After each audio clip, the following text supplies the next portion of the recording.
Good morning everyone. सो आज नया chapter start करने वाला है, that is binomial theorem.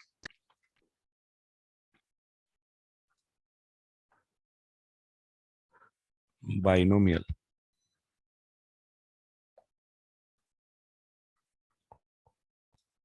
Binomial theorem. ठीक है, तो बाइनोमियल थ्योरम पढ़ने के पहले कुछ बेसिक चीजें हैं जो हम पढ़ लेते हैं। तो सबसे पहली चीज बाइनोमियल का मतलब, what do meaning what do you mean bye binomial. Binomial का मतलब होता है टू टर्म्स,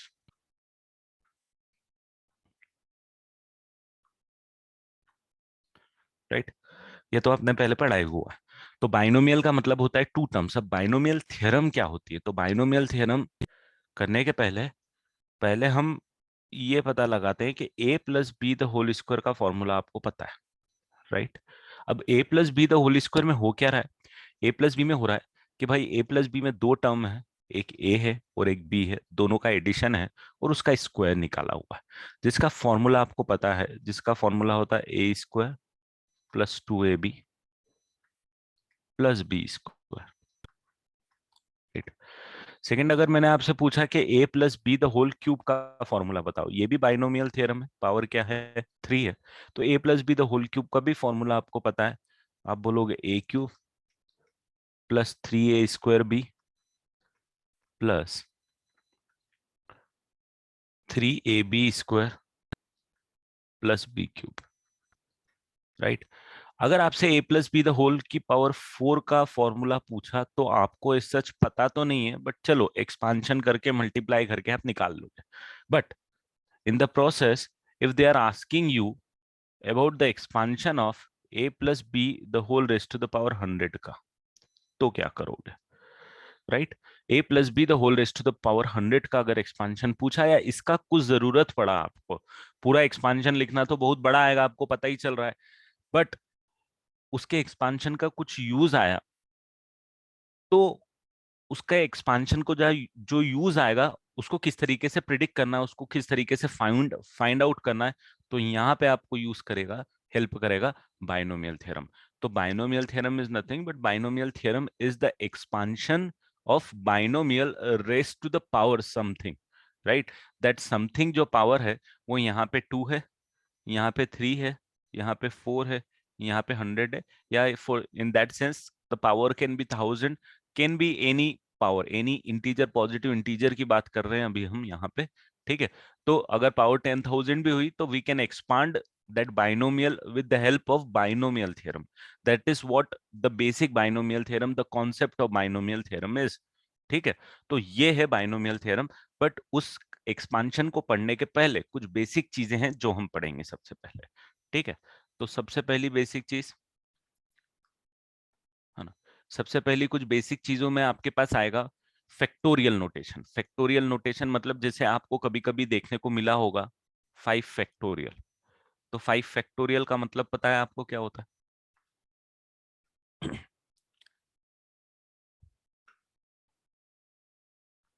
5 फैक्टोरियल का मतलब बिल्कुल सही, 5 से स्टार्ट कर दो।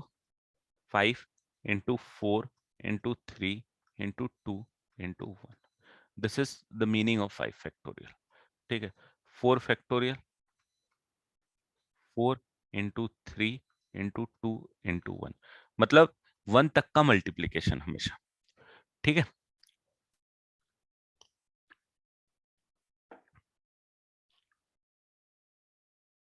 बट फैक्टोरियल का मतलब, कभी भी अगर आपको फैक्टोरियल मिला तो फैक्टोरियल का मतलब क्या होगा, ये होगा। अगर सपोज आपके पास लिखा हुआ है 10 फैक्टोरियल, तो 10 फैक्टोरियल का मतलब क्या हो गया? 10 फैक्टोरियल का मतलब हो गया 10 into 9 into 8 into 7 till 2 into 1, है ना। इसको आप भले यहाँ पे हेडिंग डाल दो फैक्टोरियल करके।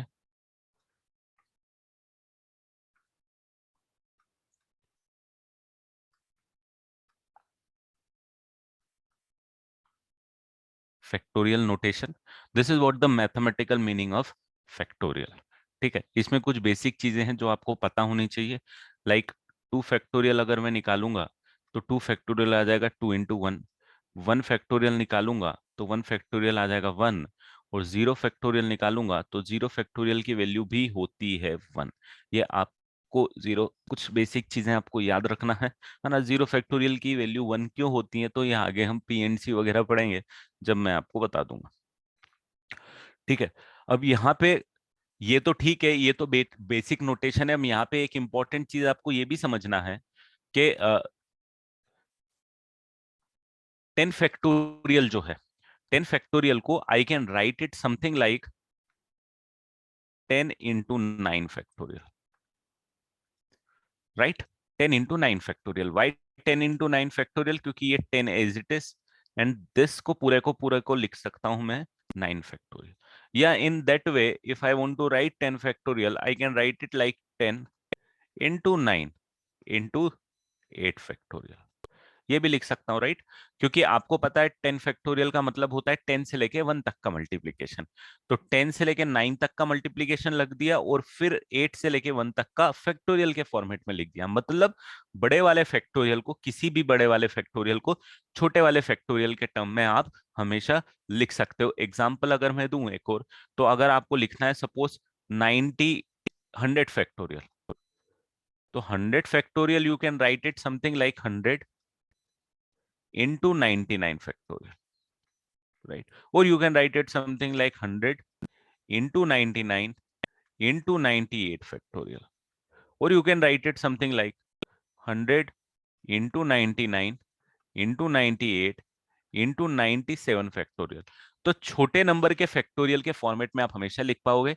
जैसे यहाँ पे 100 बड़ा नंबर था, 100 फैक्टोरियल को 99 फैक्टोरियल के टर्म में, राइट, 98 फैक्टोरियल के टर्म में, 97 फैक्टोरियल के टर्म में हमेशा आप मैथमेटिकली लिख सकते हो। ये बहुत कॉमन पार्ट है जब हम फैक्टोरियल को यूज करेंगे आगे कैलकुलेशंस के लिए, इसीलिए मैंने आपको ये लिखा है। ठीक है,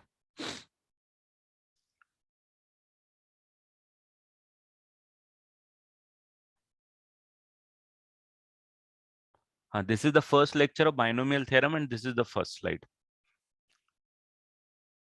ठीक है, एक ये चीज, दूसरी चीज, बेटा हर्षिल ये लिख सकता है तो मैथमेटिकली उसमें दिक्कत क्या है, but it doesn't make sense ना।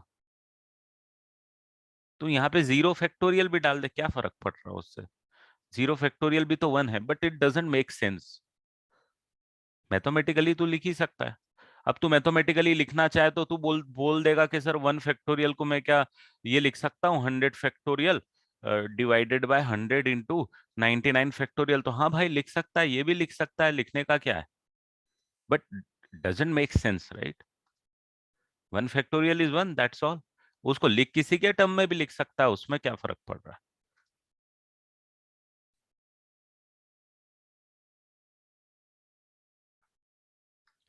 तो यहाँ पे ये बेसिक चीज हो गया, और उसके बाद में कभी वेरिएबल के टर्म में अगर आपके पास आया तो यहाँ पे एक इंपॉर्टेंट चीज है, वेरिएबल के टर्म में आपको सॉल्व करना आना चाहिए।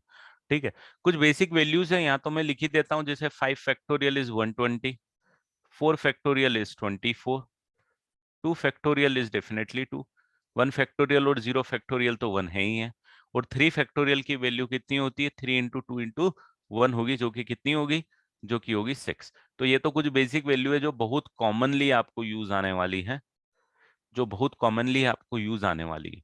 ठीक है, और फैक्टोरियल का मीनिंग भी हम लोगों ने यहाँ पे क्लियर लिख लिया है। यहाँ पे एक और चीज आप ध्यान रखना, कभी कभी एन फैक्टोरियल लिखने को आता है। ये एन फैक्टोरियल मतलब N can be any natural number. ठीक है, अगर एन फैक्टोरियल है, बेटा ये डेफिनेशन ही तो बता रहा हूं। अगर 5 फैक्टोरियल है तो 5 फैक्टोरियल को क्या लिख सकते हो आप, 5 into 4 into 3 into 2 into 1। This is the mathematical definition. 4 factorial है तो क्या लिख सकते हो, 4 into 3 into 2 into 1। Logical interpretation है, वही तो प्रकृत मैंने, आपने लेट ज्वाइन किया बेटा, मैंने बताया तो 0 फैक्टोरियल 1 का इशू। प्लीज टाइम से ज्वाइन करो बेटा आप लोग। जब मैंने मीटिंग स्टार्ट करी 110 काउंट था, अभी 135 काउंट है 5-7 मिनट बाद।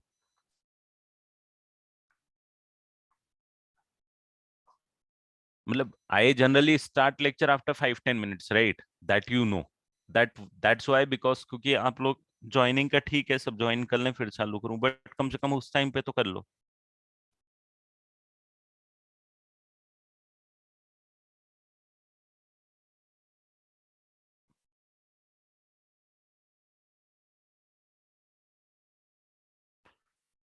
एन फैक्टोरियल जो है, एन फैक्टोरियल को आप लिख लो एन इंटू, एन से छोटा नंबर क्या आएगा, तो एन से छोटा आएगा N minus one. N minus one से छोटा क्या आएगा, एन माइनस वन से आएगा छोटा N minus two. N minus two से छोटा क्या आएगा, एन माइनस टू से छोटा आएगा एन माइनस थ्री। कहाँ तक जाएगा, तो ये जाएगा three into two into one तक, ये जाएगा। ठीक है, इसमें इसी को अगर आपको लिखना है तो you can write it something like an into n minus 1 factorial. If it is required, you can write it something like that. And if it is required, you can write it like n into n minus 1 into n minus 2 का factorial as well. मतलब छोटे के terms में तो आप लिख ही सकते हो। जैसे कि यहाँ पे आप देखोगे n माइनस वन फैक्टोरियल के टर्म में लिख दिया किसको, n फैक्टोरियल को। इसी को n माइनस टू फैक्टोरियल के टर्म में लिख लिया, बस यहाँ पे एक ही टर्म आई n, यहाँ पे एक ही टर्म आई, यहाँ पे n और n माइनस वन टर्म आई। सिमिलरली जैसे कि आपने यहाँ पे 100 फैक्टोरियल को 99 फैक्टोरियल, 98 फैक्टोरियल या 97 फैक्टोरियल के टर्म्स में लिख लिया। ठीक है, अब इसका यूज कहाँ आता है मैं आपको वो भी एक्सप्लेन कर देता हूँ। नहीं, नेगेटिव नंबर के फैक्टोरियल्स नहीं डिफाइन है बेटा, पॉजिटिव नंबर्स के ही फैक्टोरियल डिफाइन है।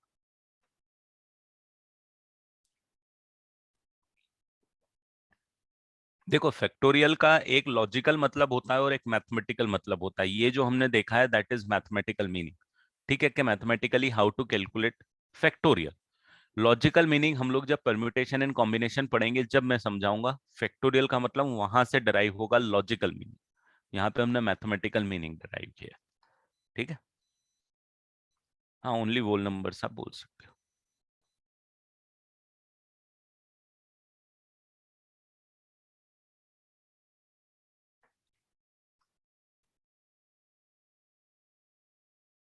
जीरो फैक्टोरियल वन पीएनसी में सिखाऊंगा बेटा। अब इसका यूज कहाँ आता है, इसका यूज आता है, मान लो अगर आपको कैलकुलेट करने की जरूरत पड़ी 13 फैक्टोरियल डिवाइडेड बाय 11 फैक्टोरियल, तो आपको पता है आंसर कितना आएगा, बताओगे आंसर कितना आएगा अगर कुछ इस टाइप की वैल्यू कैलकुलेट करने की जरूरत पड़ी तो। 13 इंटू 12, एकदम परफेक्ट। आप लिखोगे इसको 13 into 12 into 11 factorial divided by 11 factorial. ये दोनों कैंसिल होके 13 इंटू 12 आपके पास बच जाएगा। ठीक है, तो this is the meaning of factorial, पहली बेसिक थिंग। क्लियर, बढ़ जाऊं नेक्स्ट स्लाइड पे।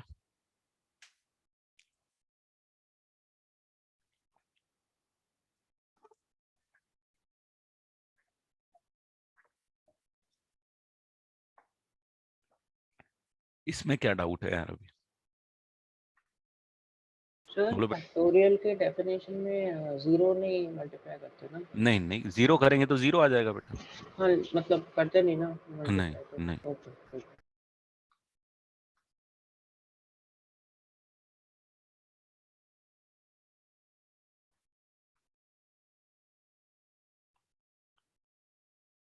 चलो बढ़ता हूं आगे। नेक्स्ट इज कुछ बेसिक चीजों में एक चीज आती है, कभी कभी आपको देखने को मिलेगा एनसीआर टाइप का, एनसीआर। ठीक है, एनसीआर का मतलब जैसे कि आपको देखने को मिला 10C3। ठीक है, 10C3 की वैल्यू क्या होगी, तो 10C3 की वैल्यू होगी भाई 10 factorial divided by 10 minus 3 factorial into 3 factorial. 10C3 की वैल्यू क्या होगी, 10 factorial divided by 10 minus 3 factorial into 3 factorial. Similarly अगर आपको 5C3 वैल्यू निकालनी है कि 5C2 की वैल्यू कितनी होगी, है ना, ये इसका मीनिंग क्या है ये बात नहीं कर रहा हूं मैं, ये साइन का मतलब क्या है वो बात कर रहा हूँ। इसका लॉजिकल मीनिंग भी है, ये अभी नहीं, हम परम्यूटेशन एंड कॉम्बिनेशन में सीखेंगे। अभी के लिए आप सिर्फ 10C3 की वैल्यू कैसे निकालनी है, 5C2 अगर लिखा हुआ है तो उसकी वैल्यू निकालनी है क्या है, ये बेसिक चीजें हैं, कुछ आगे जाके और क्लियरिटी आएगी कि इनका मतलब क्या होता है, इनके बारे में हम पढ़ेंगे। बट मैथमेटिकली हमको कैलकुलेट करना आना चाहिए, तो हम वो कर रहे हैं। ठीक है, तो एनसीआर 10C3 5C2, इन सब की ऐसे कुछ भी सी करके कुछ भी आया तो at least you should be able to calculate it mathematically. This is what you have to do. इनकी बहुत सारी चीजें हैं, बहुत सारी बेसिक चीजें हैं जो इनके बारे में हम सीखेंगे, अभी इस चैप्टर में भी सीखेंगे, और इनफैक्ट आगे जो है मेन लॉजिकल इंटरप्रिटेशन इन सारी चीजों का परम्यूटेशन एंड कॉम्बिनेशन में सीखेंगे. अभी सिंपली मैथमेटिकल कैलकुलेट कर रहे हैं हम, तो इससे ज्यादा बिल्कुल भी मत सोचो अभी, ठीक है. सिर्फ मैथमेटिकली कैलकुलेट कर रहे हैं कि इनकी वैल्यूज क्या आएगी. अब जैसे इसको लिखोगे तो आप ये आएगा 5 factorial divided by 5 minus 2 factorial, दोनों का डिफरेंस, इनटू 2 फैक्टोरियल. ये this is the meaning of this. यहाँ पे इसको कैलकुलेट करोगे तो ये आ जाएगा 10 factorial divided by 7 factorial into 3 factorial. इसको कैलकुलेट करोगे तो ये आ जाएगा 10 into 9 into 8 into 7 factorial divided by 7 factorial into 3 factorial को मैं लिख देता हूँ 3 इंटू 2 इंटू 1, क्योंकि ये 7 फैक्टोरियल तो कैंसिल हो जाएगा, और यहाँ से इनको डिवाइड करेंगे तो कैंसिल कर सकते हैं. ये 2 से ये 4 टाइम्स कैलकुलेट हो जाएगा, ये 3 से ये 3 टाइम्स कैलकुलेट हो जाएगा. तो यू कैन सी दैट कि इसकी वैल्यू आपके पास आ जाएगी 120. This is how we need to calculate the value NCR या 10C3. ठीक है. 5C2 की वैल्यू आप कैलकुलेट करोगे तो this is 5 factorial divided by 3 factorial into 2 factorial. आपको समझ में आ ही गया होगा कि न्यूमरेटर को डिनोमिनेटर के टर्म में कन्वर्ट कर लोगे तो थोड़ी कैलकुलेशन इजी हो जाएगी बेटा.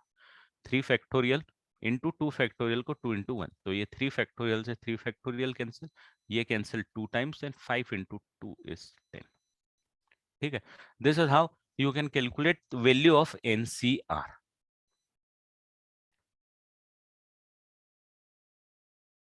इनका लॉजिकल इंटरप्रिटेशन, इनका मतलब, इन ये सारी दुनिया जो है ये हम बात करेंगे परम्यूटेशन एंड कॉम्बिनेशन में. अरे यार वही मैं बोल रहा हूँ ना. सी, अब मैं क्या बताऊं, सी अगर मैं डेफिनेशन आपको चाहिए जो भी पूछ रहा है तो मैं बोल देता हूँ. Number of selection of R object from N different objects. आपको कुछ समझ में नहीं आएगा बेटा. एनसीआर का जो लॉजिकल मतलब है या जो डेफिनेशन आप बोलोगे वो ये बोलोगे कि number of selection of R objects from N different objects, या number of selection of R different objects from N different objects. But again that sentence itself you can not understand right now because you have not learn it. आपने उसको नहीं देखा है, वो PNC में सिखाऊंगा मैं आपको. तो अभी आप इसके बारे में और इससे ज्यादा जानने की कोशिश मत करो, आप इसके मैथमेटिकल कैलकुलेट करना सीखो ना. अभी नेक्स्ट चैप्टर में एनसीआर का पूरा लॉजिकल मतलब बताऊंगा, या फिर अगर हम परम्यूटेशन एंड कॉम्बिनेशन इस चैप्टर के पहले पढ़ते तो आपको अपने आप इसका मीनिंग या इसकी वैल्यू कैलकुलेट करना आती हुई रहती. ठीक है.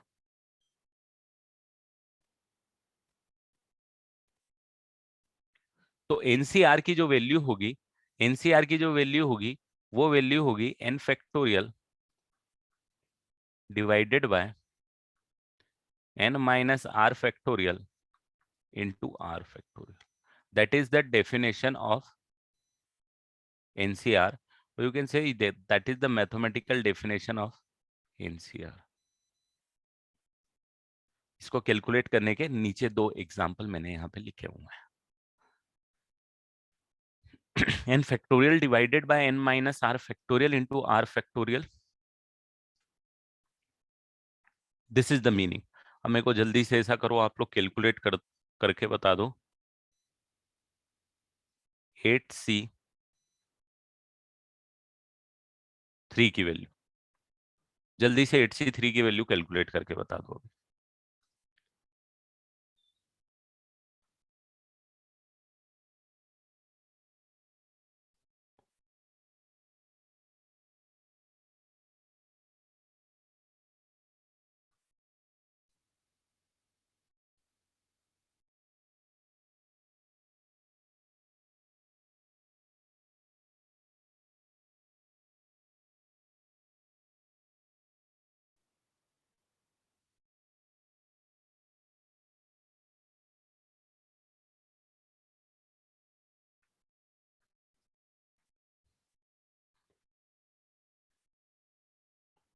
और आप जब भी प्रिपरेशन कर रहे हो एक चीज ध्यान रखो बेटा, we are preparing for an application based competition exam. We are preparing for any application based competition exam. What do you mean by application based? मतलब फॉर्मूलेज हैं, लॉजिक से उन लॉजिक्स को अप्लाई करना है, आप पीछे का रीजन जानना है, तो that is scientific discovery type of things, that doesn't matter much more for us right now at this stage.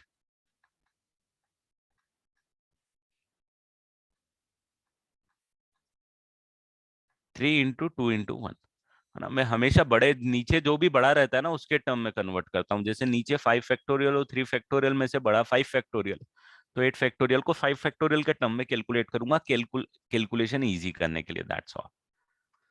ठीक है. तो दिस इज व्हाट. और अब यहाँ पे और कैलकुलेशन यहाँ पे कैंसिल कर दूंगा, ये 2 को इससे कैंसिल कर दूंगा 3 टाइम्स, और ये 3 को ये 3 से 1 टाइम्स, तो ये आ जाएगा 7 into 8 विच इज 56, है ना. ये कुछ बेसिक चीजें हैं जो आपको कैलकुलेट करना आनी चाहिए. अब इसमें इसको यहाँ 4 को अलग हटाओ. चलो अब मुझे ऐसा करो, आप मुझे आप कैलकुलेट करके दे दो 100C0 की वैल्यू. 100C0 की वैल्यू कितनी आएगी, जल्दी से कैलकुलेट करो. 100C0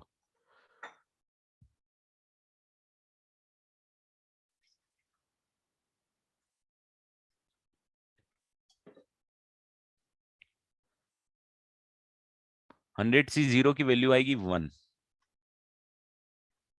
ठीक है. 100 factorial divided by 0 factorial into 100 factorial. 100 factorial 100 factorial cancel हो जाएगा, 1 आ जाएगी. अब मुझे कैलकुलेट करके बताओ 5C0 की वैल्यू कितनी आएगी. 5C0 की भी 1 ही आएगी. तो मतलब ओवरऑल द लॉजिक इज कि अगर आप कभी भी NC0 कैलकुलेट कर रहे हो respective of value of n, the value is always equal to 1. ये कुछ चीजें हैं जो याद रखना है हमको, जो हमको हेल्प करेंगी आगे टाइम सेव करने में. ठीक है. अब सिमिलरली मुझे कैलकुलेट करके बताओ 100C100 की value. What is the value of 100C100.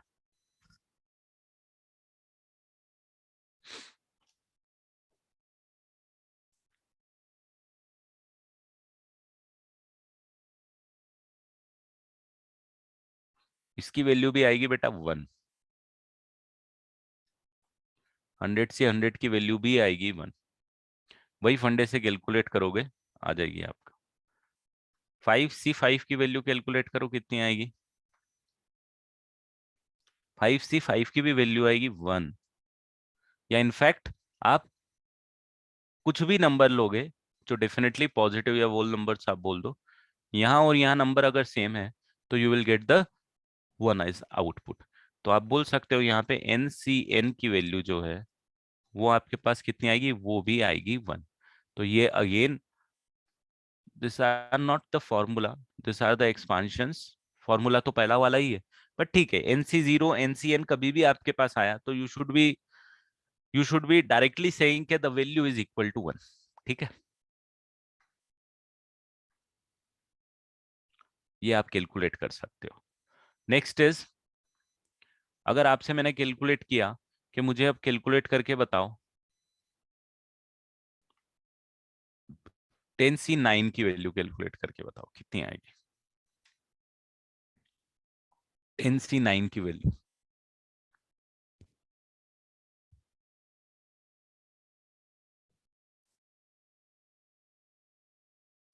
10C9 की वैल्यू एक्सपांशन आप सीख ही चुके हो. इसकी वैल्यू आएगी बेटा 10. अगर मैंने बोला मेरे को 13C12 की वैल्यू कैलकुलेट करके बताओ, तो वैल्यू कितनी आएगी. बिल्कुल सही एकदम, ओनली 13. और अगर मैंने पूछा कि मुझे 10C1 की वैल्यू कैलकुलेट करके बताओ, तो कितनी आएगी.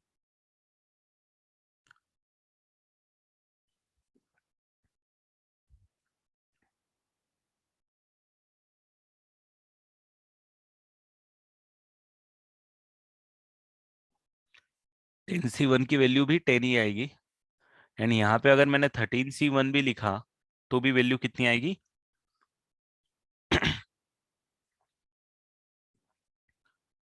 13 आएगी. इसका मतलब ये है कि अगर यहाँ पे कोई भी नंबर है और यहाँ पे 1 है,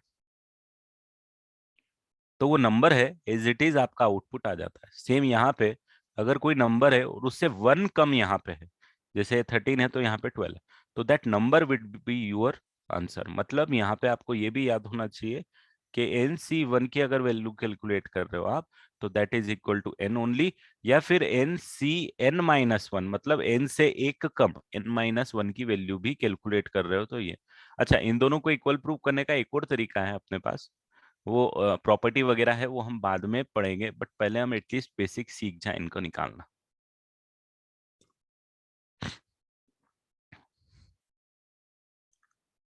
इसको सबसे पहले नोट कर लो, फिर आगे बढ़ते हैं।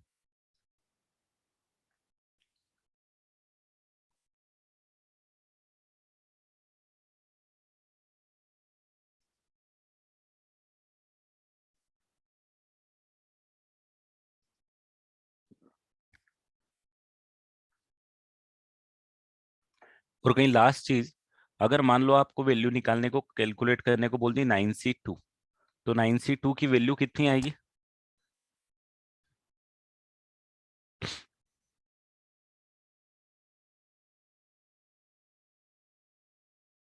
9C2 की वैल्यू आएगी आपके पास 9 × 8/2। या फिर आपको 13C2 की वैल्यू किसी ने पूछी, तो 13C2 की वैल्यू आएगी आपके पास 13 × 12/2, है ना? तो एक ये जनरल ट्रेंड है, वैसे तो बहुत छोटी सी चीज है, बट फर्स्ट टाइम आप देख रहे हो, कंफर्टेबल नहीं होगे, इसीलिए मैं बता रहा हूँ। 9C2 is n × n-1/2 fine. ये कैलकुलेट आप कर सकते हो। चलो बढ़ जाऊं आगे। ये तो आपने लिख ही लिया होगा मेरे साथ ही पूरा का पूरा, प्रीवियस पेज।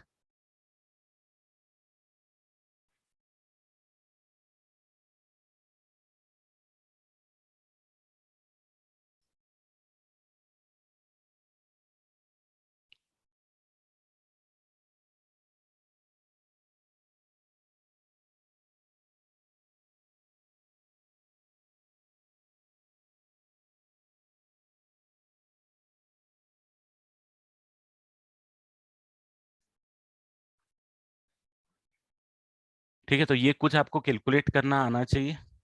ओवरऑल जो कॉन्सेप्ट है बेटा, वो कॉन्सेप्ट तो जो सबसे टॉप में लेफ्ट हैंड साइड पे लिखा हुआ है वही है। The formula and the concept is only this, this is the formula, this is the definition. ठीक है, चलो जिसको फर्स्ट स्लाइड देखनी थी भाई देख लो। अरे यार, ये कौन सी फर्स्ट स्लाइड?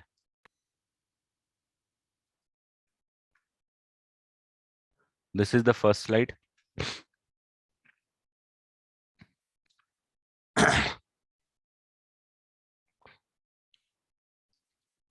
ठीक है,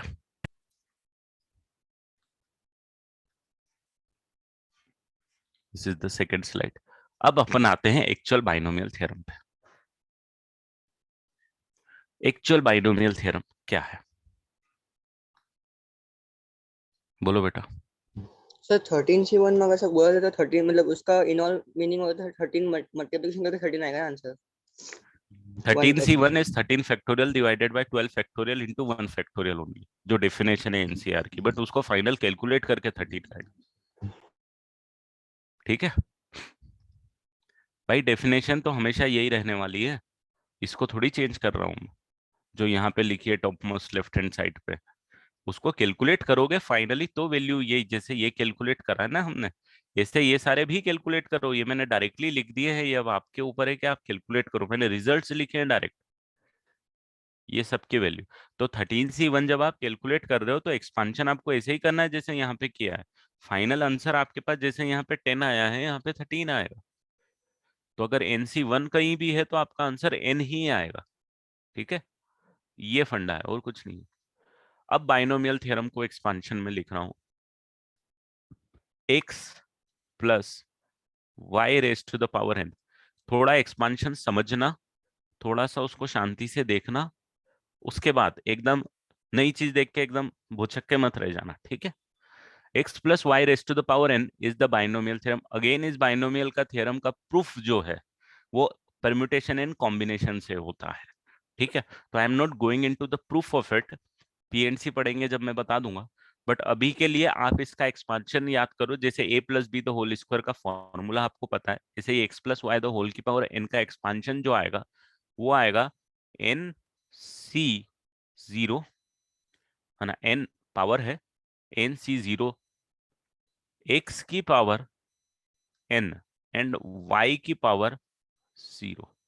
एक्स कहां से आया, पहली टर्म में, वाई कहां से आया, दूसरी टर्म में, एक्स की पावर एन है पहली टर्म में और वाई की पावर जीरो है, प्लस एन सी वन। अभी पहले टर्म में एन सी जीरो था, दूसरे टर्म में एन सी वन है, एक्स की पावर एन माइनस वन है और वाई की पावर वन है। ठीक है,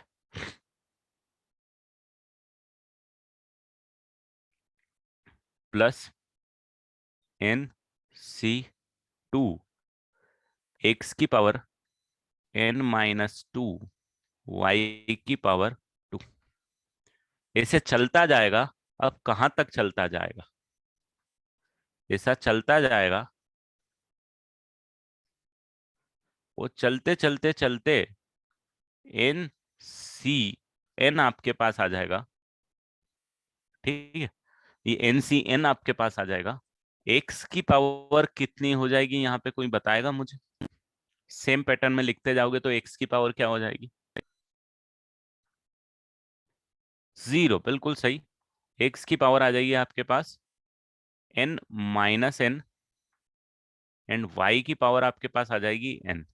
this is the binomial theorem, this is the binomial theorem जो हम हमारा ये चैप्टर है, तो हमारा चैप्टर इसी के अराउंड घूमता हुआ नजर आएगा आपके पास। तो एक्स की पावर डिक्रीज होती जा रही है, मतलब फर्स्ट टर्म की पावर को हम डिक्रीज करते जा रहे हैं, सेकेंड टर्म की पावर को हम इंक्रीज करते जा रहे हैं, जीरो से स्टार्ट कर रहे हैं, एन तक हम लोग जा रहे हैं।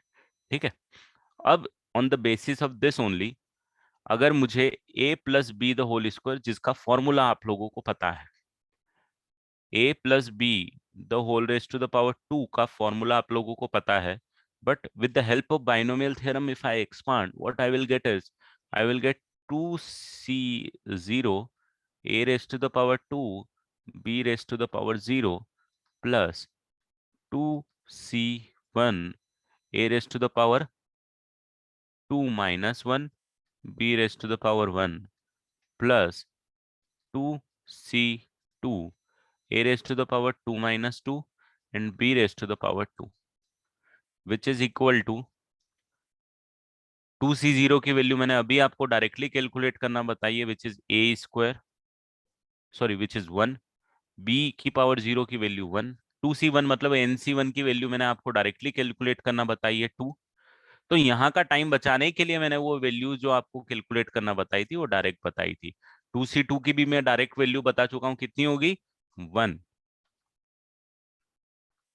तो देखो यहाँ आपको फैक्टोरियल लिखने की जरूरत नहीं पड़ी, आपने डायरेक्टली वैल्यू लिख ली कि two C zero N C zero कहाँ से लिए, तो यहाँ से एक बार ध्यान दो, ये एन सी जीरो यहाँ पे लिया है मैंने, एन सी जीरो की वैल्यू वन है, तो टू सी जीरो की वैल्यू कितनी है, वन है, irrespective of N value one आने वाली है। टू सी वन की वैल्यू यहाँ से मैंने कितनी ले ली है, टू, क्योंकि एन सी वन की वैल्यू हमेशा कितनी आने वाली है, एन।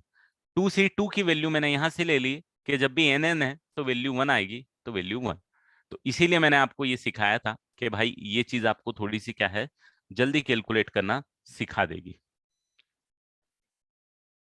फाइनली आपके पास आंसर कितना आ जाएगा, A square plus two A B plus, this is how you can expand with the help of binomial theorem.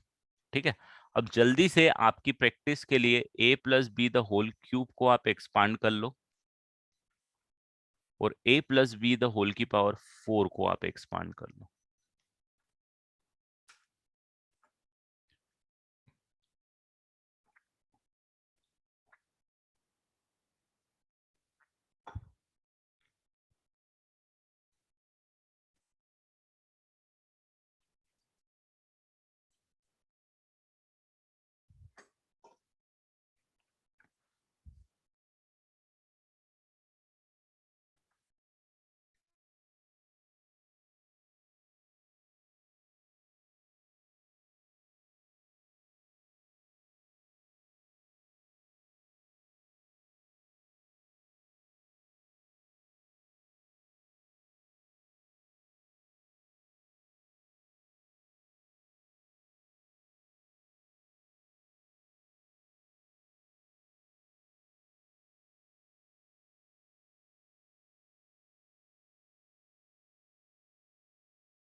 अभी हमने इसको बाइनोमियल थ्योरम को एक्सपांड किया है।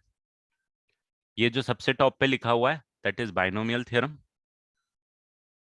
एंड इस बाइनोमियल थ्योरम को हम लोगों ने क्या किया है, इस बाइनोमियल थ्योरम को एक्सपांड किया।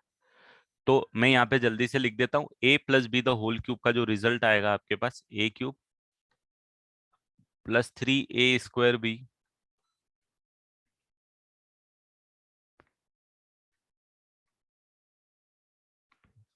ये आएगा। और a की पावर 4 की जो वैल्यू, जो a प्लस बी की पावर 4 की वैल्यू आएगी वो ये आएगी 6a² b²।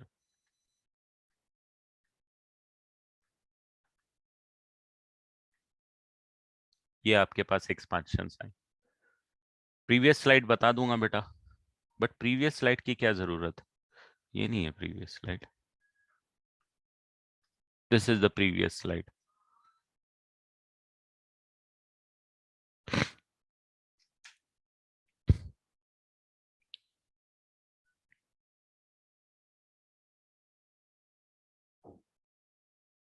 ये वाली,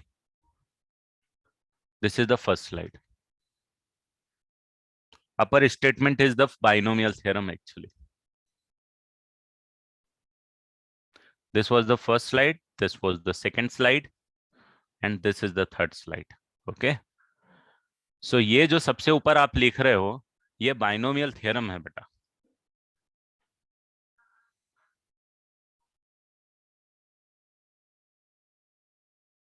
This is the binomial theorem.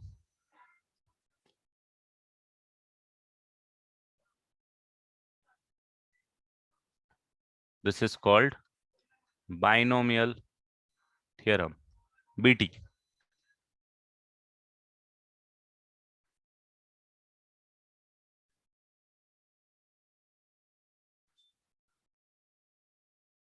इस फॉर्मूले को या इस एक्सपांशन को फाइन बाइनोमियल थ्योरम बोला जाता है। ठीक है, चलो बाहर से कुछ आवाज आ रही है, मैं थोड़ा सा पॉज करूंगा, आप लोग नोट करो इसको।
चलो तो कुछ बेसिक चीजें हैं इसके बारे में, वो अपन देख लेते हैं। सबसे पहली चीज मुझे ये बताओ,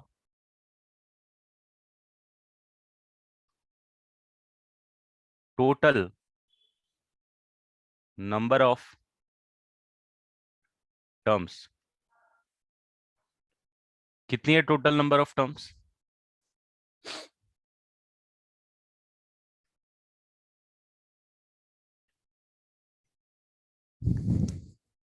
total number of terms in the expansion binomial theorem में is n+1,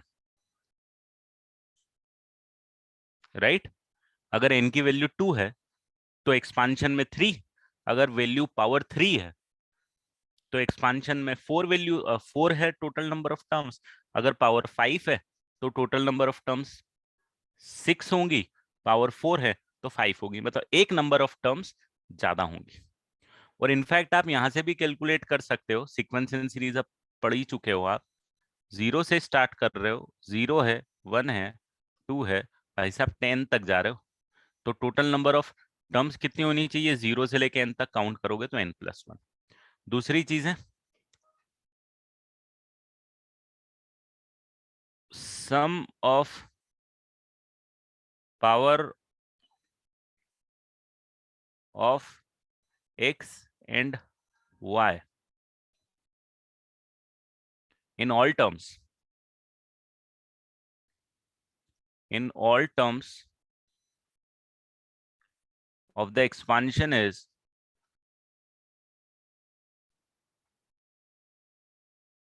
in the expansion is how much is always n।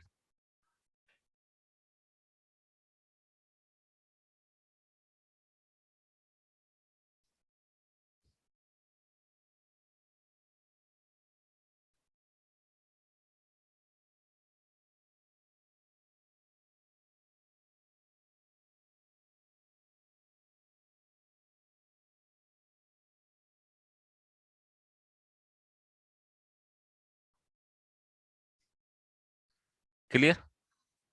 दूसरी चीज, अब अगर मुझे इसमें मिडिल टर्म निकालनी है, मान लो, है ना, मान लो आपको मिडिल टर्म की बातें करनी है,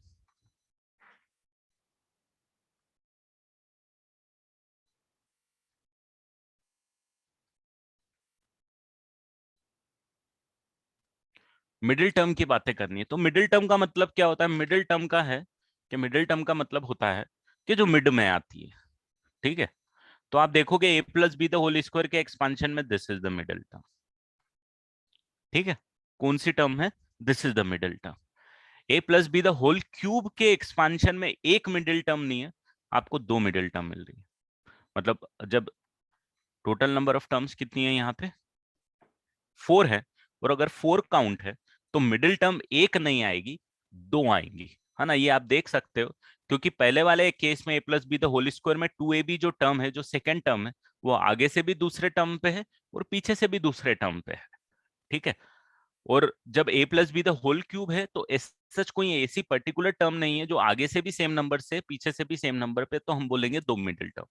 a plus B the whole की पावर 4 में मिडिल टर्म कौन सी है, ये आगे से भी तीसरे नंबर पे है और पीछे से भी तीसरे नंबर पे है, तो ये क्या है, ये है आपके पास मिडिल टर्म 6 है, which is the third term. तो अब डेफिनेटली आपको यहाँ पे क्या है, एक मिडिल टर्म आएगी अगर पावर इवन है, तो अगर n इवन है, n belongs to even number या n belongs to odd number।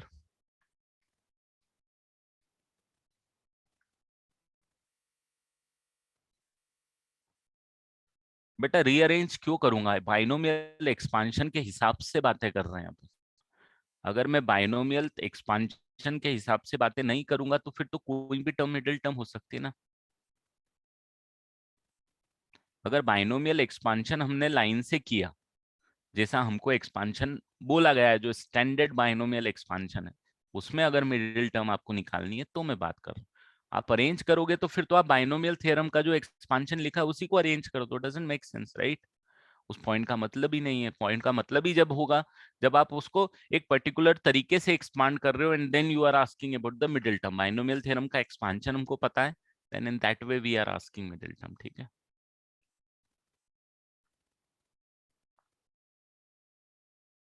अब मिडिल टर्म आप देखोगे तो n इवन है, अब n इवन है तो मिडिल टर्म का काउंट क्या होगा, तो यहाँ पे एक सबसे पहले चीज नोटिस करो कि अगर n इवन है तो यहाँ पे टोटल नंबर ऑफ टर्म्स जो है वो ऑड है।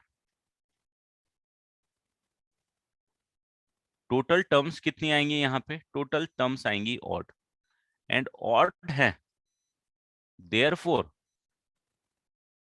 ऑड है, देयरफॉर कितने मिडिल टर्म आएंगी, therefore only one middle term.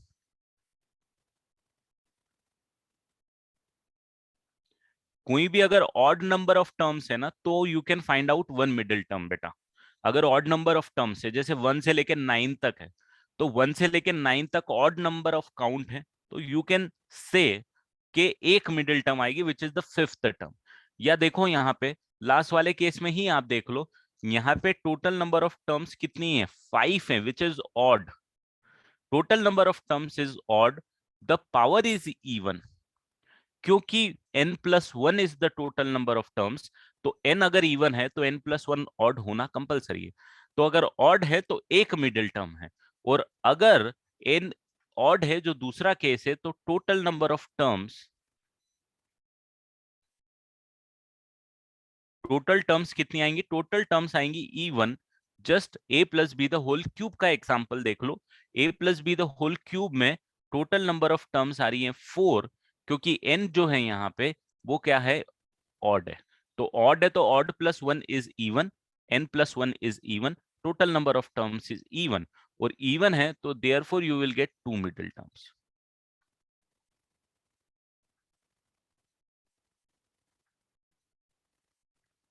You will get two middle terms. ठीक है.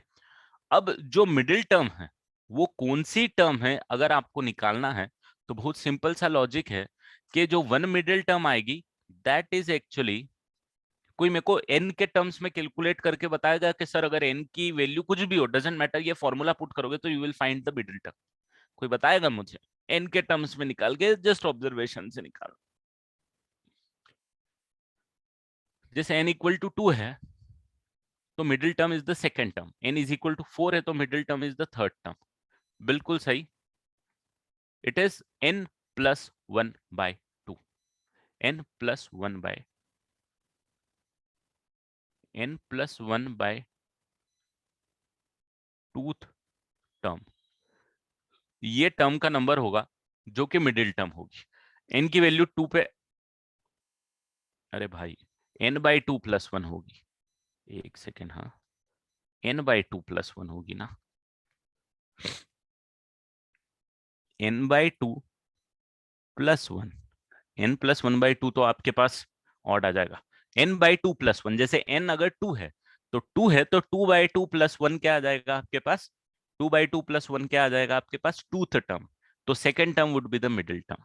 अगर n इज इक्वल टू 4 है तो 4 बाई टू कितना आ जाएगा? 2. 2 प्लस वन इज 3. तो third term is the middle term. ठीक है. तो this is the formula which give you the middle term. Like अगर n की वैल्यू,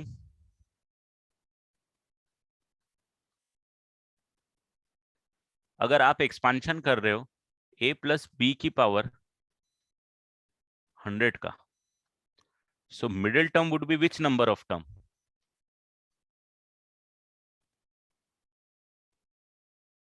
मिडिल टर्म कौन सी आएगी? 100 by two plus one, which is 51st term.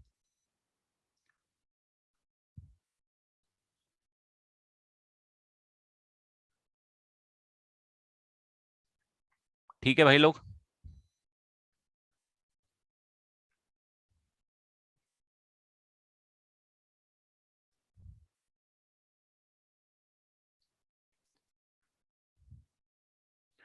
और अगर n ऑड है तो जरा मुझे बताओ तो कौन से नंबर की मिडिल टर्म होगी? दो टर्म आएंगी भाई, यहाँ पे दो टर्म आएंगी. कौन सी टर्म आएगी? Tell me the count. Count मतलब टेल मी द नंबर.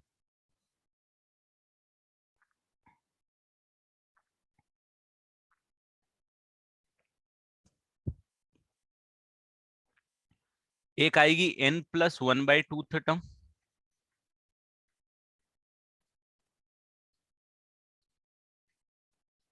वो दूसरी आएगी इसी की नेक्स्ट टर्म. अगर इसमें प्लस वन करोगे तो you will gate n plus three by two term.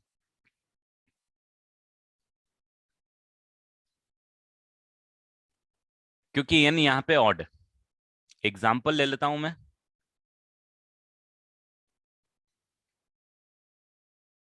अगर आप a plus B the whole की पावर 3 का ही एक्सपांशन ले लो, क्योंकि 3 वाला आपने करके रखा हुआ है दो मिडिल टर्म, तो मिडिल टर्म आपके पास आएगी 3 plus one by to, which is definitely second term. और 3 plus three by two, which is 6 by two, which is third term. So this is the third term and this is the second term. This is how you have to apply the formula. N plus 1 by 2, n plus 3 by 2 is the middle term.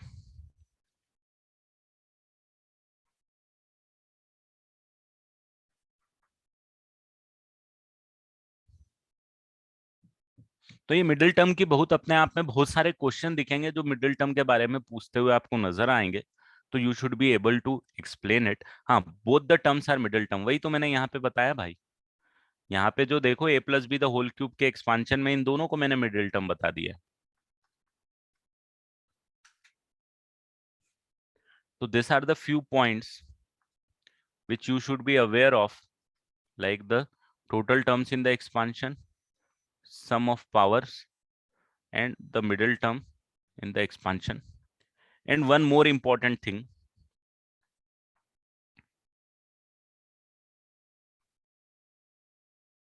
this NC0,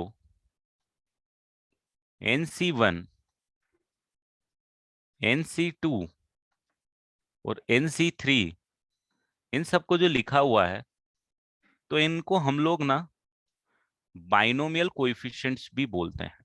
क्या बोलते हैं? Binomial coefficients. इनका एक और नाम दे दिया हम लोगों ने, we call them binomial coefficient. NC0 हो गया, NC1 हो गया, NC2 हो गया, NC3 हो गया, NCN हो गया, या NCR टाइप का कुछ भी लिखा हुआ है, उसको हम यहाँ बाइनोमियल थ्योरम जब तक पढ़ेंगे, या बाइनोमियल थ्योरम का हमेशा ही उसको बाइनोमियल कोएफिशिएंट टर्म से डिनोट करेंगे। अगर मैं बाइनोमियल कोएफिशिएंट टर्म यूज कर रहा हूं, तो आपको क्लियरिटी होनी चाहिए कि भाई सर अब एनसीआर के बारे में बात करना स्टार्ट कर चुके हैं। ठीक है?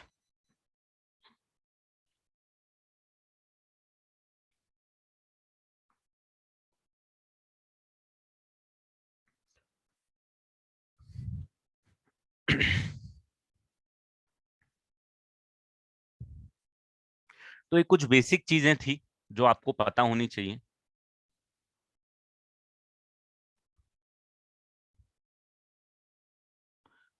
चलो बड़े नेक्स्ट स्लाइड पे।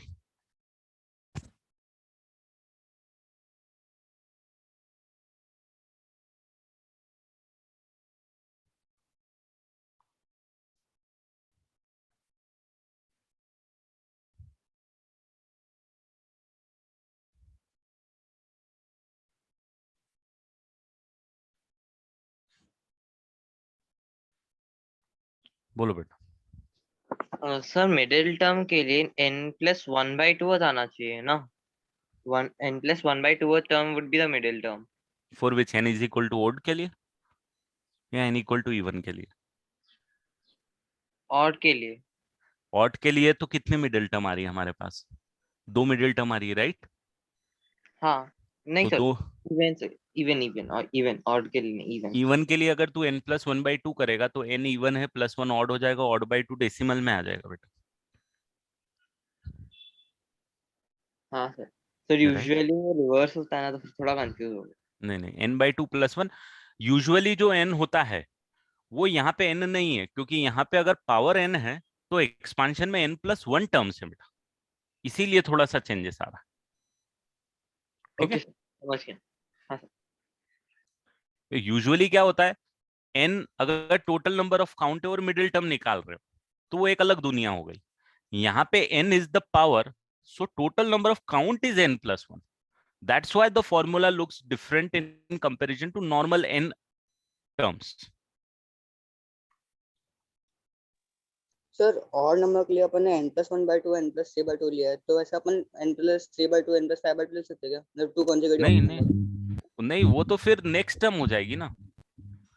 n तो प्लस अपन को थ्री खाली बाई टू n+5/2 कैलकुलेट करेगा तो n is equal to 3 put करेगा तो कितनी कौन सी टर्म आ जाएगी? फोर्थ टर्म आ जाएगी। फोर्थ टर्म तो लास्ट टर्म हो जाएगी, थोड़ी ना वैलिड रहेगा। n+1/2 and n+3/2 are the middle term, that's all. इसके आगे हम थोड़ी लिख सकते हैं कुछ, दूसरी टर्म थोड़ी लिखेंगे। आंसर वो सेकंड स्टेटमेंट है पिंग में लिखा हुआ, समझाना एक बार। कौन सा वाला? पावर वाला?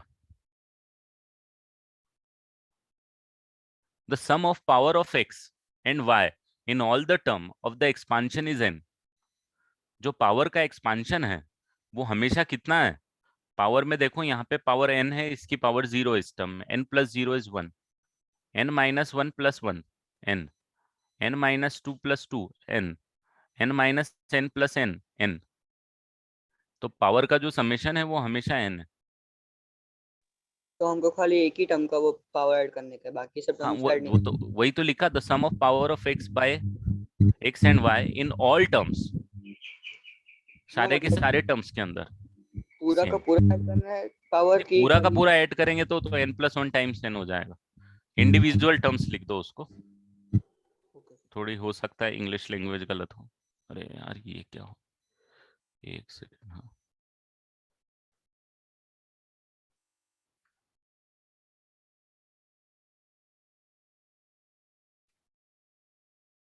ठीक है,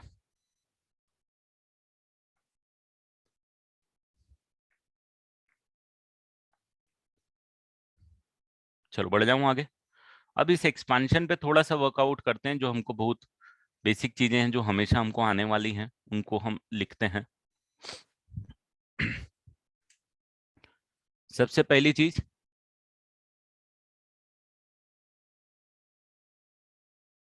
x+y के पावर n का एक्सपांशन आप लोग एक बार फिर से कर लो। x+y की पावर n का एक्सपांशन आप वापिस से कर लो, क्या होगा लिख लो खुद से।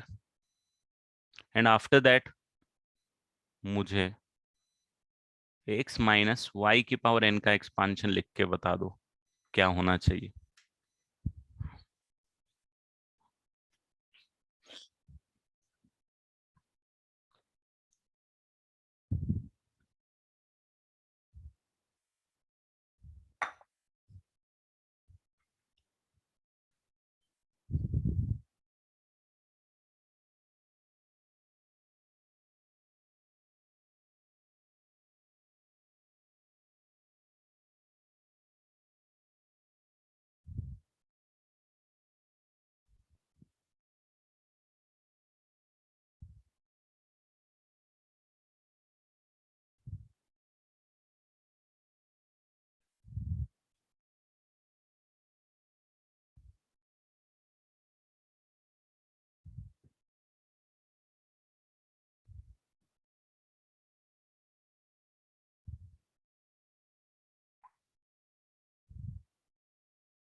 तो x+y की पावर n का एक्सपांशन तो भाई साहब आपको पता है, nc0 x की पावर n, y की पावर 0, nc1 x की पावर n-1, y की पावर 1, nc2 x की पावर n-2, y की पावर 2,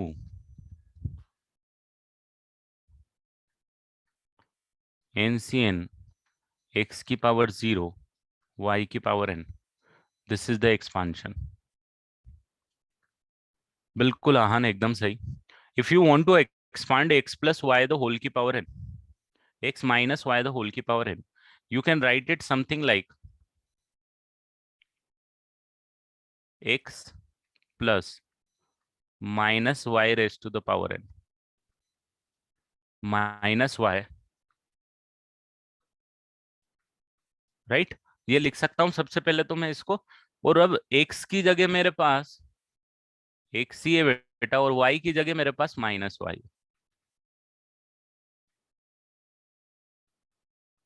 ये दोनों है, ठीक है। इसको एक्सपांड करोगे आप तो आपके पास एक्सपांशन क्या आएगा, तो आप बोलोगे सर एक्सपांशन आएगा nc0 x की पावर n माइनस y की पावर 0 प्लस nc1 x की पावर n-1 माइनस y की पावर 1 सर। फिर नेक्स्ट आएगा सर nc2 x की पावर n-2 माइनस y की पावर 2 टिल ncn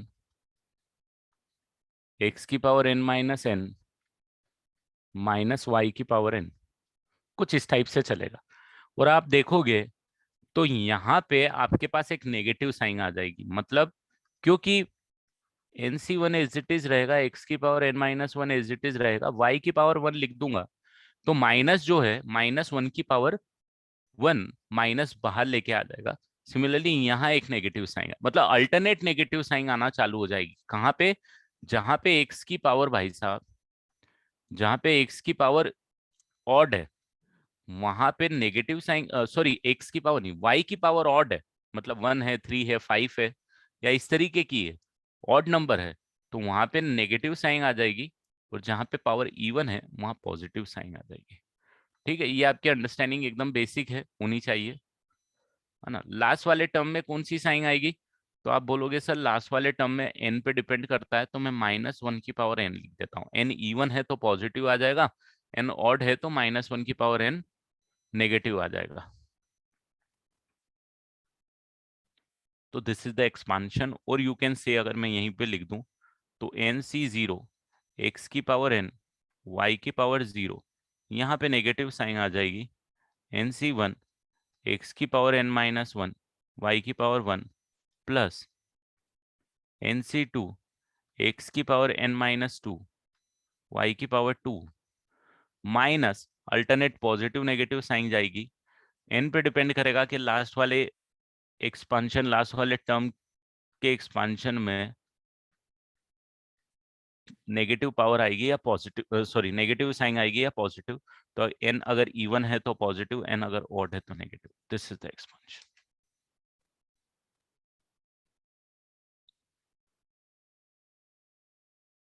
लिख सकते हो ना बेटा, n-n तो 0 ही होता है ना। NC0 के हाँ हाँ, मैंने गलत लिखा है, ये गलत लिखा है, यहाँ तो n है, ये तो n ही है जो चल रहा है वही।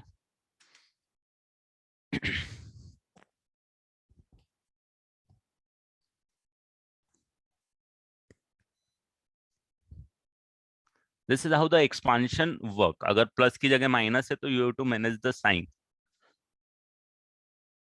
बहुत छोटी छोटी सी चीजें हैं, बट बेटा क्लियर होनी चाहिए।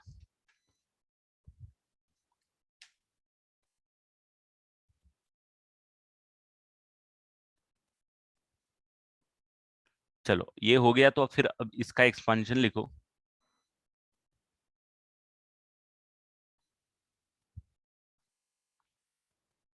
अब नेक्स्ट एक्सपांशन लिखो आप, 1 प्लस x की पावर n का।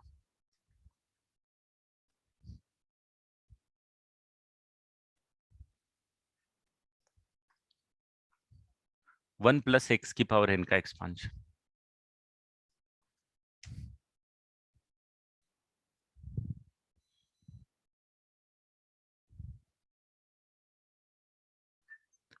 बेटा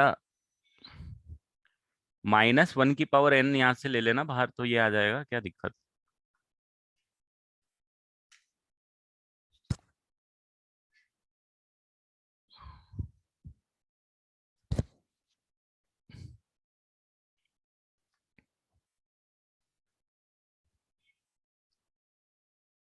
बिल्कुल, x की जगह 1 और y की जगह x लिख दो, एक्सपांशन लिख दो यार।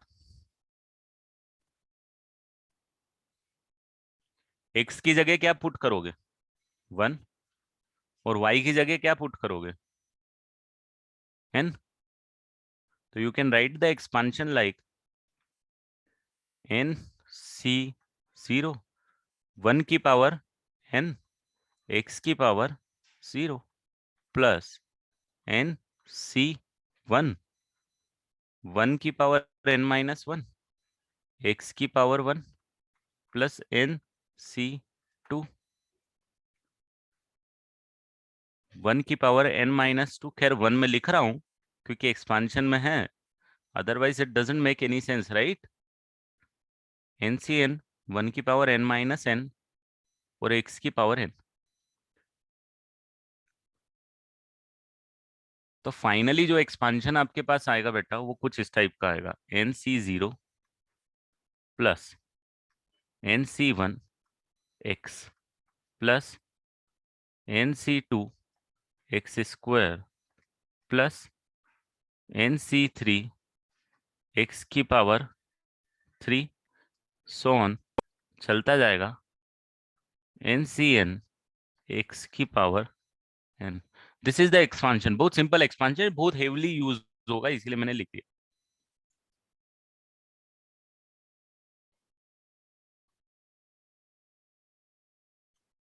बिल्कुल NC1 तो 1n होता ही है, बिल्कुल सब्स्टिट्यूट कर सकते हो, बट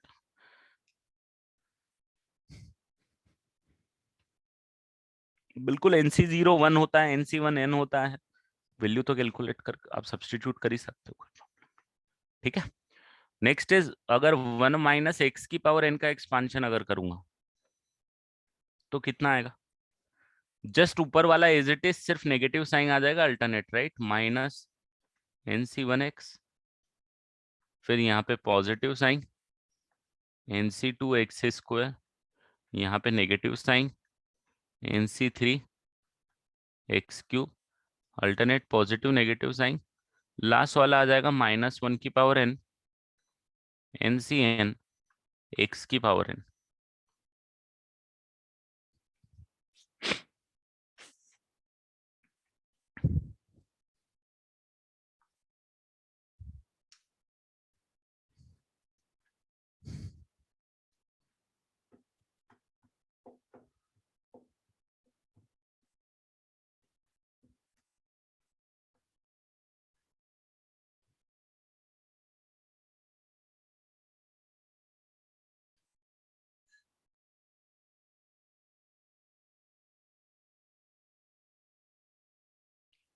बाइनोमियल थ्योरम थोड़ा सा हेवी टॉपिक पड़ेगा बेटा, थोड़ा सा हेवी टॉपिक है, समझना सॉल्व करना थोड़ा चैलेंजिंग है मैथमेटिकली भी, रिलेटिवली जितने भी टॉपिक अभी तक आपने पढ़े हैं उनमें से, तो गेट रेडी फॉर इट। मतलब ठीक है, आप समझोगे तो समझ लोगे, नोट्स बनाओगे, हर एक चीज सुनोगे, करोगे, क्लास अटेंड करोगे रेगुलरली, तो दिक्कत नहीं होगी। अब जरा मुझे ये बताओ कि अगर मैंने यहाँ पे लिखा x प्लस वाई की power n plus x minus y की पावर n, तो क्या होगा?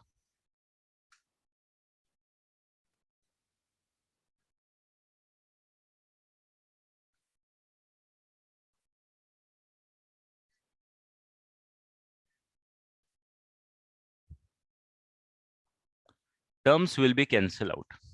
अगर आप x प्लस वाई की power n plus x minus y की पावर n करोगे तो टर्म विल कैंसिल आउट, मतलब देखोगे आप जब ऐड करोगे तो ये इससे कैंसिल हो जाएगी, है ना, इसकी नेक्स्ट वाली टर्म इससे कैंसिल हो जाएगी, तो अल्टरनेट टर्म्स क्या होती जाएंगी?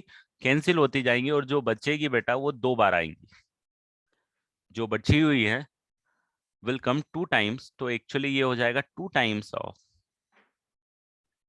NC0, है ना, x की पावर n y की पावर 0 प्लस NC2 x की पावर n-2 y की पावर 2 प्लस NC4 x की पावर n-4 y की पावर 4 एंड सो ऑन।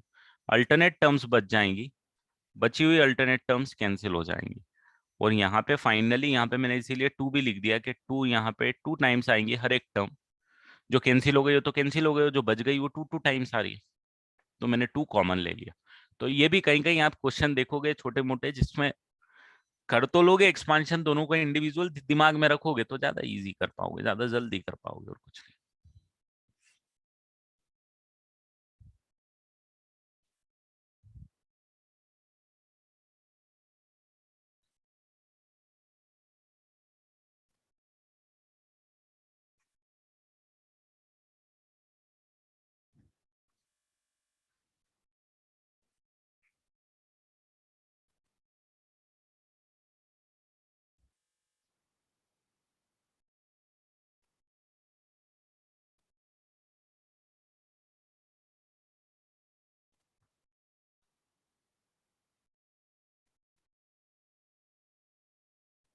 नहीं बेटा, ऐसा थोड़ी होगा, इन इवन और ऑड में ऐसा क्यों होगा? अच्छा अच्छा, नेगेटिव माइनस करेगा, बिल्कुल बिल्कुल।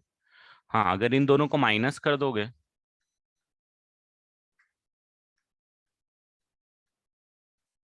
तो क्या होगा? तो अब आप नोटिस करोगे ये टर्म आपस में कैंसिल हो जाएगी और ये टर्म बच जाएगी, क्योंकि यहाँ पे प्लस है और ये माइनस मल्टीप्लाई होगा तो माइनस माइनस प्लस हो जाएगा, तो ये 2 टाइम्स आ जाएगी। तो आपके पास क्या होने वाला है अगर आप दोनों को सब्सट्रैक्ट करोगे तो 2 टाइम्स ऑफ NC1 वाली टर्म्स बच जाएंगी।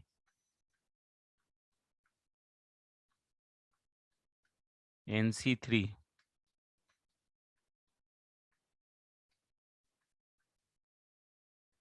नेक्स्ट इज NC5 वाली टर्म बच जाएगी। मतलब सिंपल है, ऊपर फर्स्ट और सेकंड को आपने पहले केस में ऐड किया, दूसरे केस में सब्सट्रैक्ट किया।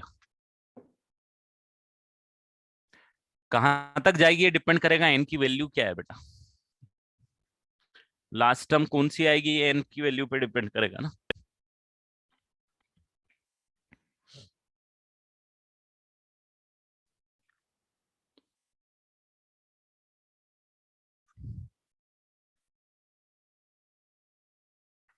बोलो बेटा।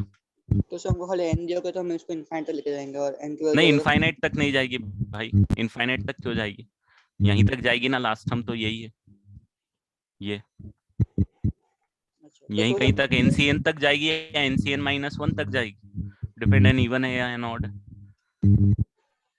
ओके लास्ट टर्म तो मेरे पास कंस्टेंट है ना, इनफाइनाइट तक थोड़ी है बेटा। Yes sir answer x minus n के लिए अपन को सेकंड टर्म से अल्टरनेटिव नेगेटिव साइन डाल देगा ना। हाँ,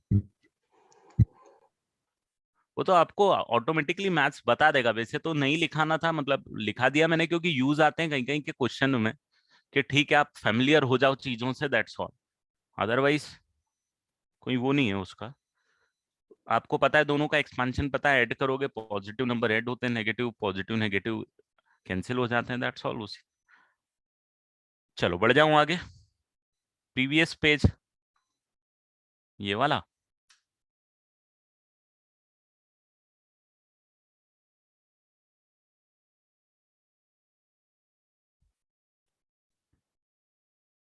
चलो बढ़ जाऊं आगे, इसके बाद लिख लिया ये सब। चलो एक्सपांशन एक्सपांशन तो अपन खेल लिए, अब जरा मुझे ये बताओ,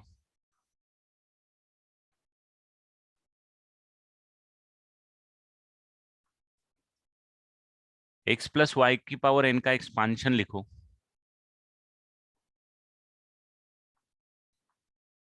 एक सेकेंड रुकना बेटा, 2 मिनट रुकना, ठीक है।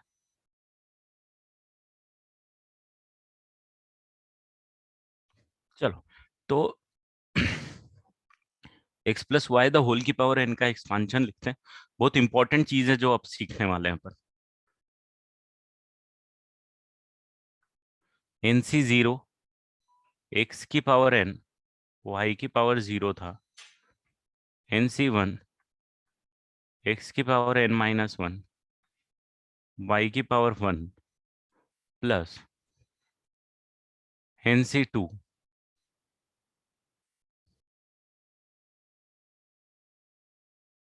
x की पावर n-2 y की पावर 2 NC3 x की पावर n-3 y की पावर 3 प्लस NCN x की पावर n-n y की पावर, ये एक्सपांशन होता है। इस एक्सपांशन में अगर मैं बात करूं दोस्तों जनरल टर्म की, जनरल टर्म आपको पता है क्या होता है। जनरल टर्म अभी सीक्वेंस इन सीरीज में आप पढ़ चुके हैं कि ऐसी टर्म जो सारे टर्म्स को सिर्फ एक ही एक्सप्रेशन में रिप्रेजेंट कर दे, राइट। ऐसी टर्म जो सारी टर्म्स को एक ही एक्सप्रेशन में रिप्रेजेंट कर दे, like the general term in AP is a plus n-1 into D, that is the nth term. rth term बात करेंगे तो a plus r-1 into D. एक फॉर्मूला होता है, what you have to do is you have to just replace the value of r। आपको किसकी value replace करोगे और जोन से नंबर की टर्म बोलोगे, आपके पास वो नंबर की टर्म हाजिर हो जाएगी, राइट, सिर्फ r की वैल्यू सब्सटीट्यूट कर। तो हम यहाँ पे अगर आप देखोगे, तो अगर आपको जनरल टर्म लिखनी है तो जनरल टर्म लिखने के लिए आपको t टर्म का नंबर। अब यहाँ पे एक चीज नोटिस करना आप, कि अगर यहाँ पे सबसे पहले तो एक चीज नोटिस करो, सबसे इंपॉर्टेंट है कि यहाँ 2 है तो यहाँ 2 है, और यहाँ दोनों जगह 2 है तो यहाँ n-2 है। यहाँ 3 है तो यहाँ 3 है, तो यहाँ पे n-3 है। यहाँ 1 है तो यहाँ भी 1 है, और यहाँ n-1 है। तो क्या मैं ऐसा कर सकता हूँ कि टर्म में अगर मैं यहाँ पे NCR लिखता हूँ तो मेरे पास यहाँ पे x की पावर n-r आ जाएगी, और y की पावर मेरे पास क्या आ जाएगी, r आ जाएगी। ये आ रहा है क्या समझ में? अगर मैंने NCR लिखा तो अगर यहाँ पे मैंने r लिखा तो यहाँ पे भी r आएगा और यहाँ पे n-r आएगा। करेक्ट बोल रहा मैं?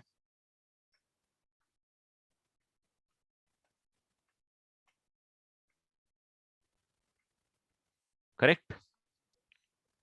अब मुझे ये बताओ कि टर्म का नंबर क्या होगा, टर्म का नंबर क्या होगा?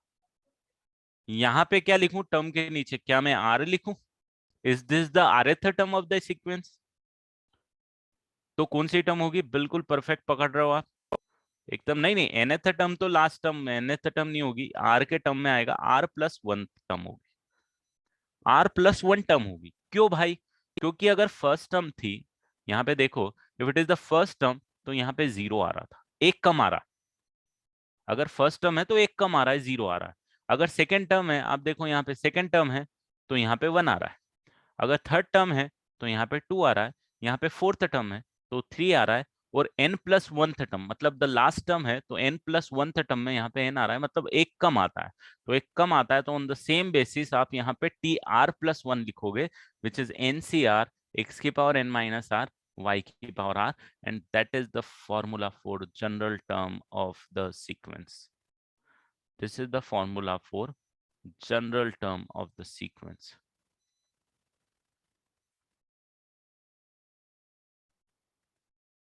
कि TR+1 term is NCR, x की पावर n-r, y की पावर r। ठीक है? तो जो भी टर्म है, मान लो अगर आपको किसी ने बोला कि कैलकुलेट थर्ड टर्म, मुझे ऐसा करो आप लोग कैलकुलेट करके बता दो भाई साहब थर्ड टर्म। ठीक है सर, थर्ड टर्म कैलकुलेट कर देते हैं। तो थर्ड टर्म को मैं लिख सकता हूँ T2+1, लिख सकता हूँ। n की जगह कितना आ गया, सॉरी r की जगह कितना आ गया, 2 आ गया। तो एक्सपांशन करोगे तो आप क्या लिखोगे, NC2, x की पावर n-2 एंड y की पावर 2। आ रहा है समझ में? This is our third term. तो कभी भी एक्सपांशन लिखना है तो कुछ इस तरीके से लिखना है। अरे यार, r n जो है वो तो गिवन है ना बेटा, x की पावर n का एक्सपांशन लिख रहा है तू, n गिवन है तेको। टर्म का जो वेरिएबल मैं यूज करता हूँ हमेशा वो r यूज करता हूँ, इसीलिए तो यूज करता हूँ कि कंफ्यूजन ना हो। सीक्वेंस इन सीरीज में भी मैंने बोला था कि I generally use r for the general term, I don't use n for the general term. हाँ, nth टर्म पूछ रहे हो तो n में ही आनी है, बट rth टर्म को जनरल टर्म में बोलता था एपी में भी। द रीजन इज n से कंफ्यूजन ना हो, है ना? इसीलिए यहाँ पे n तो आपको गिवन ही है, तो n तो आपके पास एक स्टैंडर्ड नंबर है जो गिवन है। तो अब आपको जो वेरिएबल यूज करना है डिफरेंट डिफरेंट टर्म्स के लिए, तो वो आर को यूज कर लिया कि आर को इंसर्ट कर लेते हैं और अपन उसको मैनेज कर लेते हैं। ठीक है? अब जैसे किसी ने इसी एक्सपांशन में बोला था, मेरे को 10th टर्म बता दो यार, तो आप क्या लिखोगे? आप बोलोगे T9+1 लिख दो सर इसको, आर की वैल्यू 9 हो गई, तो NC9, एक्स की पावर कितना हो जाएगा, n-9, एंड y की पावर 9 आ जाएगा भाई साहब। इस तरीके से आप कोई भी टर्म का नंबर अगर आपसे पूछोगे, it is not only valid for x की पावर और x plus y, it is valid for any binomial expansion, any binomial expansion। ठीक है? अगर मैं आपसे पूछूंगा कि मुझे ऐसा करो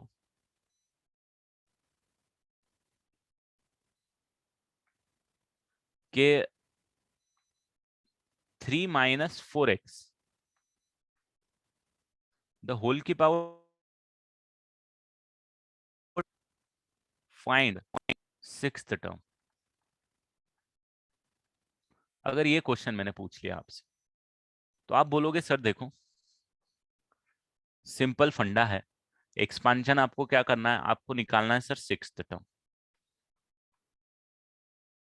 तो आप निकालो टी 5+1 टर्म, है ना, r+1 के फॉर्मेट में।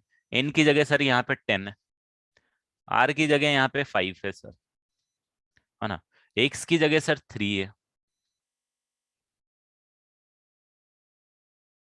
n माइनस आर, r की जगह 5 है, और सर y की जगह यहाँ पे कितना है, -4x है सर, -4x की पावर आर। सिक्स्थ टर्म की जगह आप ऐसा करो यहाँ पे फिफ्थ टर्म लिखो, नहीं तो क्या सेम सेम हो जाएगा, तो थोड़ा सा कंफ्यूजन हो जाएगा आपको।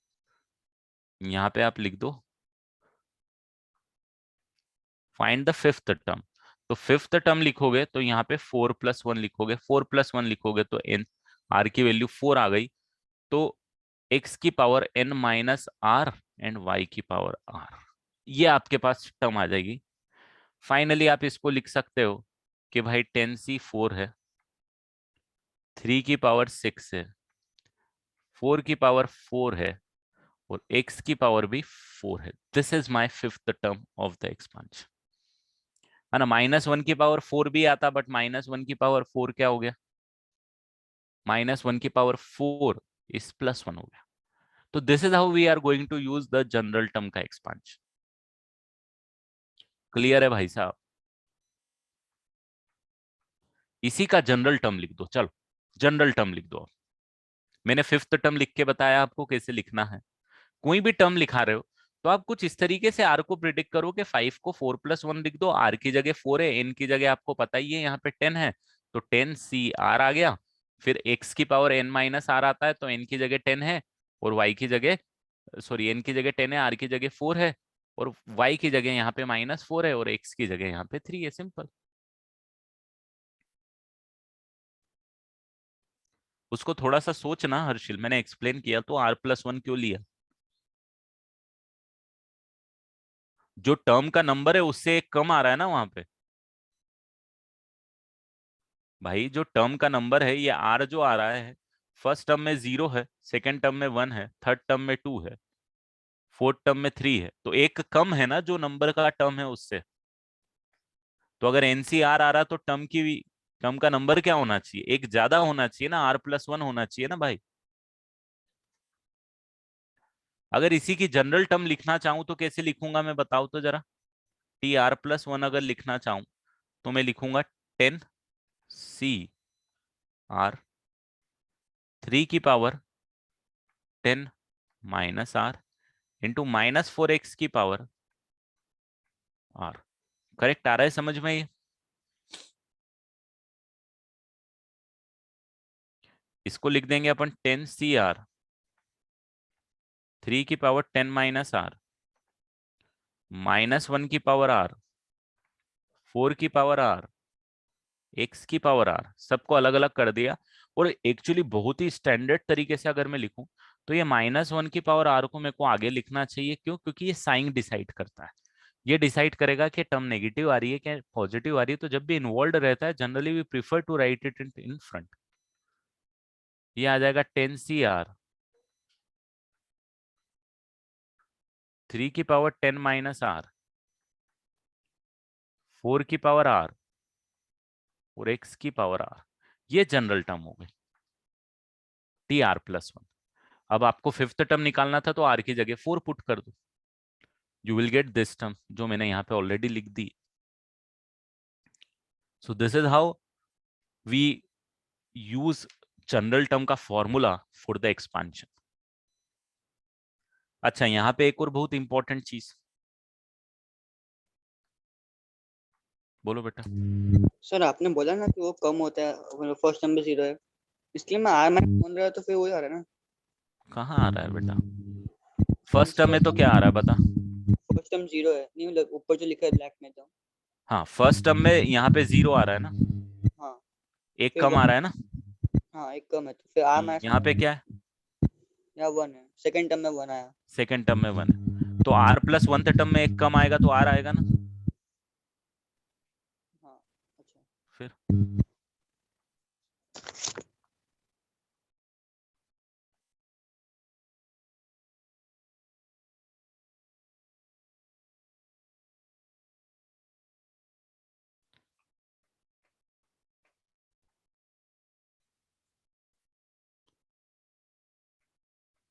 This is the formula for general term बेटा, this is the binomial theorem का एक्सपांशन। ये तो मैंने एग्जांपल दिया ना एक, दिस इज माय एग्जांपल।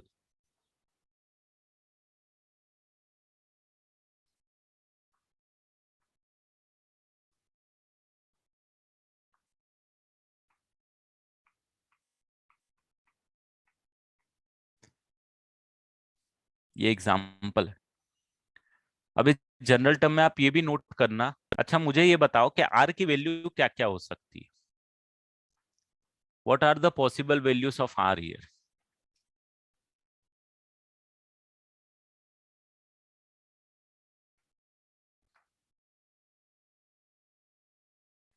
0 हो सकती है, 1 हो सकती है, 2 हो सकती है, टिल n हो सकती है। मतलब बोले तो r should be a whole number and r should be less than or equal to n। ये बोल सकते हो आप कि r को whole number होना पड़ेगा और r n से छोटा या n के बराबर हो सकता है। मतलब r की वैल्यू ना तो डेसिमल में चलेगी, क्योंकि डेसिमल में आ गई तो टर्म का नंबर डेसिमल में होता नहीं भाई। ठीक है, अब आपका काम ये होना चाहिए, अगर आपको टी आर चाहिए तो एक्सपांशन में आर की जगह r-1 पुट कर दे यार।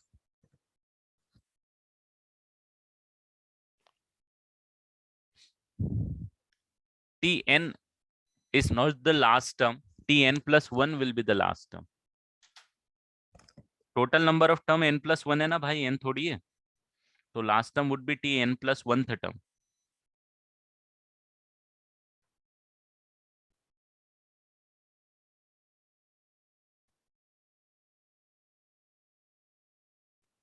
r की जगह बस ये लेना कि जो टर्म का नंबर है उससे कम लेना। अब आपका एक काम होना चाहिए, बहुत इंपॉर्टेंट है बेटा, इसे हल्के में मत लेना। जितना भी क्वेश्चन आज कराया है मैंने, एक एक चीज आपको खुद से लिखना है। लिखना एक एक चीज आनी चाहिए आपको। ऐसा नहीं कि ठीक है यार आज तो कुछ भी नहीं पढ़ा है बट एक्सपांशन ही तो पढ़ा है, नहीं। अगर आप उसको इतना लाइटली लोगे, आज जाके पूरी एक एक चीज नहीं खुद से लिखोगे तो आप कंफर्टेबल नहीं फील कर पाओगे। एक एक क्वेश्चन, लास्ट क्वेश्चन तक जो मैंने एग्जांपल लिया है, हर एक चीज आपको इंडिविजुअली अच्छे से लिखनी है, खुद से लिखना आना चाहिए एक एक चीज। एक्सपांशन कम से कम 10 से 15 बार आपको लिख लेना है, नहीं तो भूलोगे।